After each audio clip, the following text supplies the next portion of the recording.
let us not forget, this is a party full of criminals, the Republican Party. And Ari Melber, a.k.a. your aunt's crush, has done a pretty solid takedown of the Republicans. So has a fella that I came across called ReallyAmerican. We're going to have a look at both those videos because both say the same thing in very different ways and to very different audiences. First up, Ari Melber. Also in the report, another former Trump staffer found out in advance that there would be a call to action to march to the Capitol and, as he put it, make noise. This was at a time when Trump's team was telling the authorities the exact opposite. The crowd would be at the ellipse only.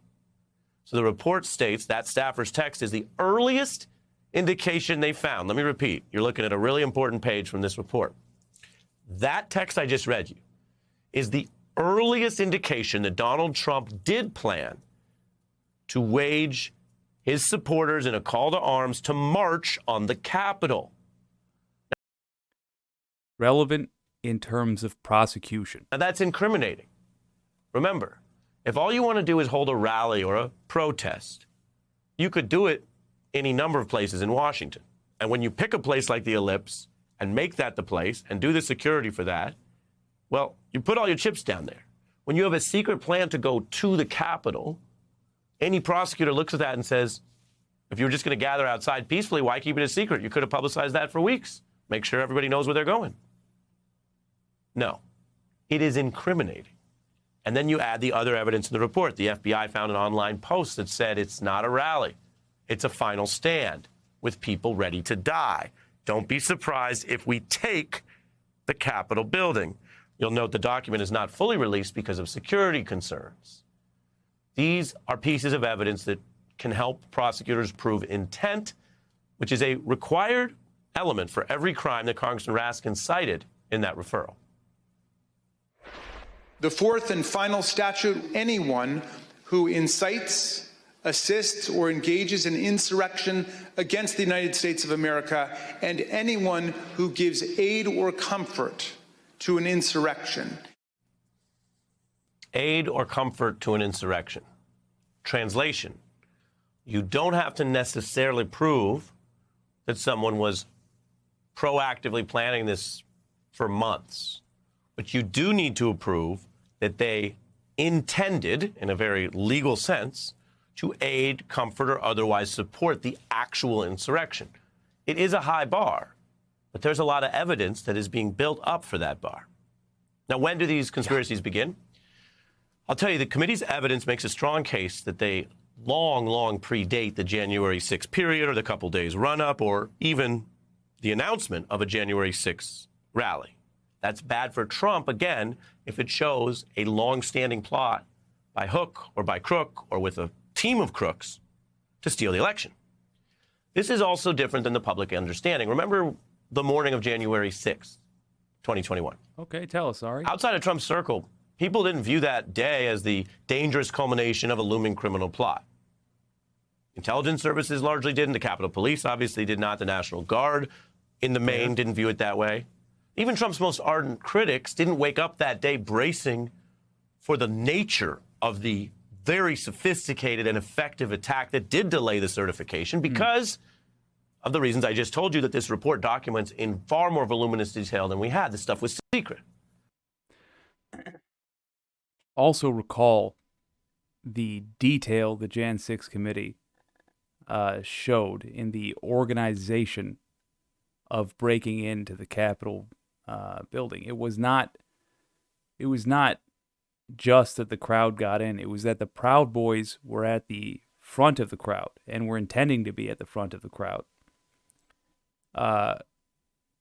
doing the dirtiest of the dirty work, leading them to weak points that had been scouted out beforehand.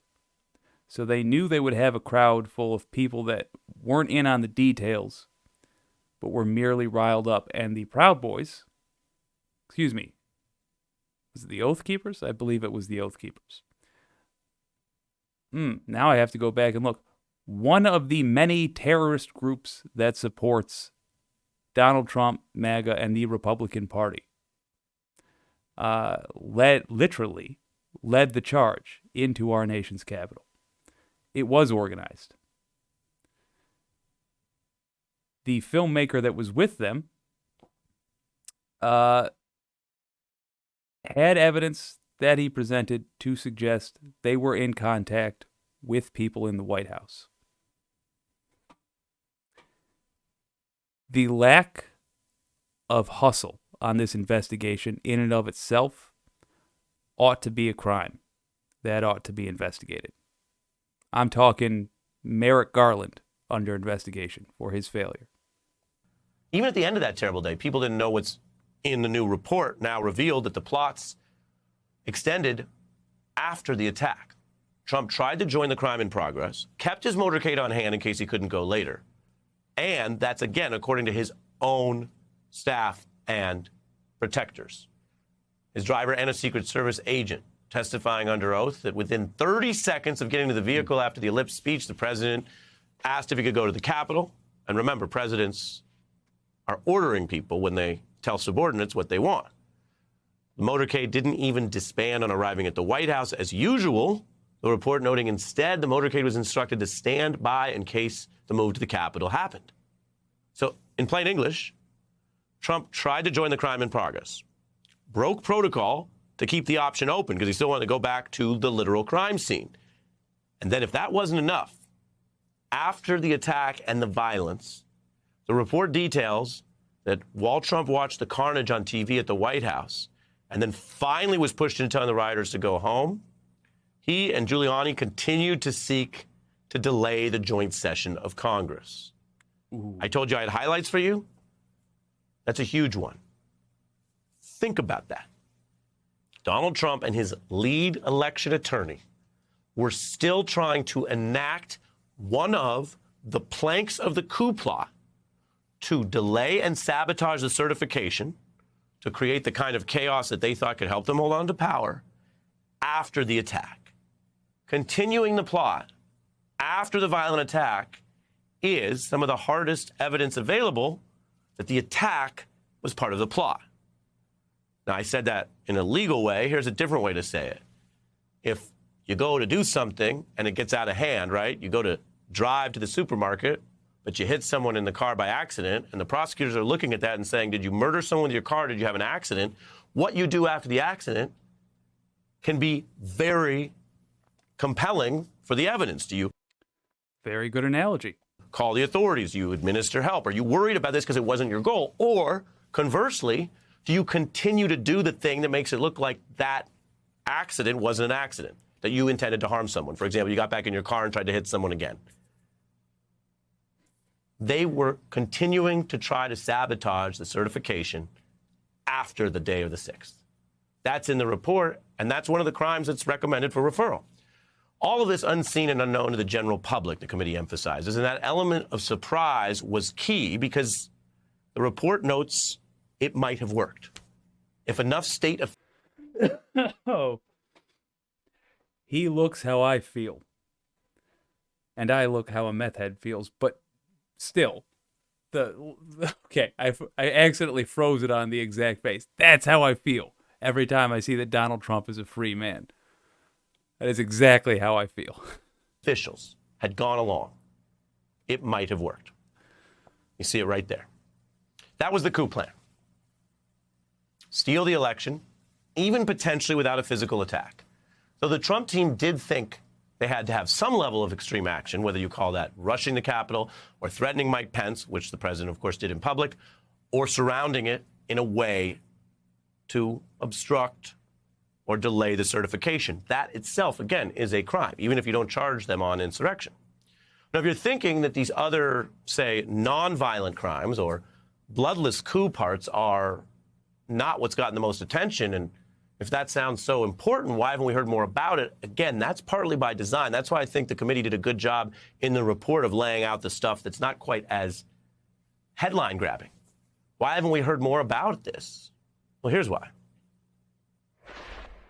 Welcome to Fight Club. Ooh, don't get me in trouble. The first rule of Fight Club is you do not talk speak about over Fight Club. the movie clip Second rule of that Fight he's Club using in his is report. you do not talk about Fight Club. And that you don't get copyrighted. The first rule of COUP Club is you don't talk about it, like any secret endeavor that could fall apart even if just exposed.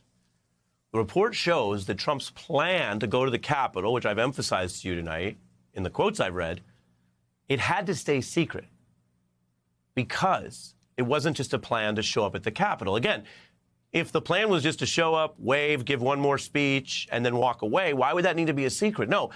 What is compelling about this, what makes it look guilty, is that it was not just legal. It was a secret plan to advance a criminal plot. There you go. And then to fake a contested election, try to force it to the House vote, as we've explained, that mishugas, to use a legal term of art. Now, the report shows COUP Club kept the endgame secret. Most Trump fans who risked it all to storm the Capitol did not know about the nature of the way they wanted to stage a contested election or use voter fraud and elector fraud to claim it was contested and then try to have a House vote. So the committee refers these folks for indictment on the idea that if there are no consequences for the people on your screen, whether they were president or not, whether they were in the DOJ or not, like Mr. Clark, whether they're lawyers or not, like Mr. Eastman and Giuliani, whatever they once were, they are citizens today. They are human beings in our society. No if reason they don't face any consequences whatsoever, none of them, then Team COUP might learn the lesson that, sure, there were some consequences. I don't want to minimize them because those prosecutions are real. We've reported on them. The sedition trial is a big deal. But what I am telling you here is the bloodless part of the coup, if they learn that maybe that's not a big deal because this time it failed, but nobody on that screen went to jail, then that risks turning the failed coup into a practice session. Okay, so I don't want to go too hard on him because, one, he's on live TV. It's really hard to get details 100% on anything. And broadly, I think he's right on it. Basically, we are showing Republicans right now what they can and cannot get away with. And so far, they have no reason to believe that the law applies to them. Where I disagree slightly, it is not just these people. And I understand why he's using the term bloodless coup to refer to those fellows. But at the end of the day, even if you were to delete all of the January 6th committee's findings from the record, you still have the fact that Trump was saying the election was rigged before the election even got going. He said every election he was in was rigged, including the one he won. That was his explanation for how he didn't win the popular vote, which he contradictorily says that he did win. But the reason he didn't win was because it was rigged. That's what he said. Insane. He bears responsibility.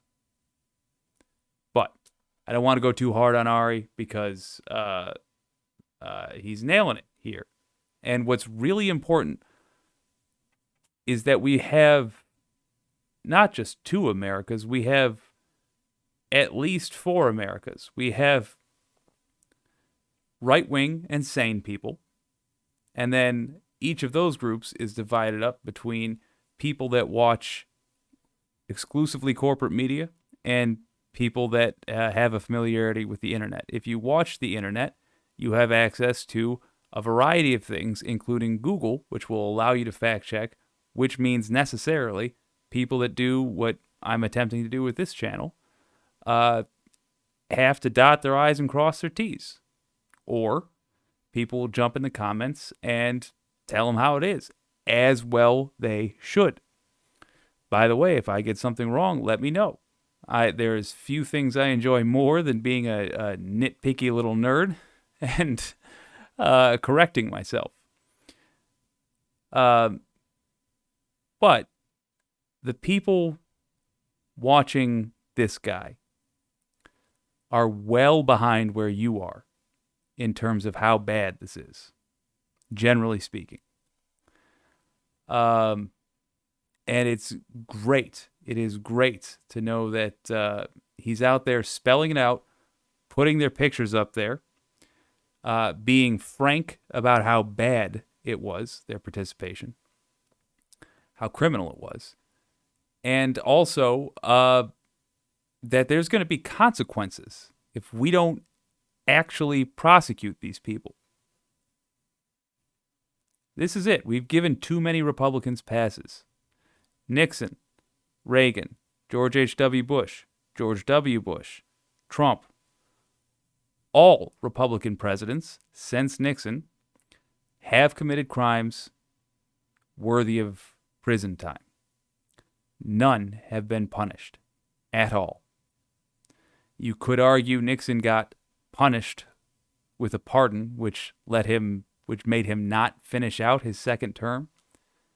Okay, he got an out-of-school suspension. That's what he got for Watergate.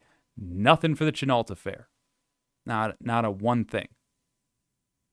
So, we are now at the point where no more passes can be given. And Ari's saying it. I got nothing but respect for that, for him saying that. He's not been someone I necessarily agreed with in the past. I have just about no critiques for this. I am sharing this with you mostly as a way to say, hey, good news. People that are normally firmly asleep are going to wake up a little bit. All right, so saying what he just said, but in a much faster way, and in a way that's quite catchy, is someone I just came across called ReallyAmerican. We can watch the entirety of his video in the length of time that I took to give an intro to it, so let's just do it. That he did hold foreign bank accounts. Hunter Biden has a Chinese bank account? What did you say? Oh, sorry, that was fuckface. The stupid Washington Post. As the state and federal charges stack up, Tiny Fingers lawyers are busier than Nick Cannon on Father's Day. But the question is, can America stomach putting a former president in federal prison? Well, I'm not a crook. Or maybe the bigger question is, can we afford to let him hang around like a beer fart in a service elevator? That's a good one. Trump stole top secret documents and attempted a third world style coup. I think it's time to hear from someone stupid. I don't have any proof of this. Letting him walk is like saying Jeffrey Dahmer's crime was chewing with his mouth open. They called me a liar. Trump funded his empire in the backing of Russian oligarchs. He paid no taxes, and while president, had a checking account in China. China. We have young black men in prison for simply smoking a joint. While this sociopath talks about arresting journalists, they're telling us he's a criminal. Okay. Hunter Biden's junk may have been on his laptop, but the real penis belongs in Leavenworth. Goddamn right. Who's with me? Winning. Okay, so, all roads lead to Rome, I suppose. Very different method of delivery there. Kind of a drive time shock jock DJ style. But you know what? When you're right, you're right. Now, I'm not familiar with beer farts, but if they're anything like whiskey vomits, then that's an accurate description. Absolutely nailed it. And let us not forget, the entirety of this administration was scum. Here's Hope Hicks on Twitter. Her post-Jan 6 texts. All of us who didn't have jobs lined up will be perpetually unemployed. I'm so mad and upset. We all look like domestic terrorists now. This made us unemployable, untouchable. God, I'm so mad.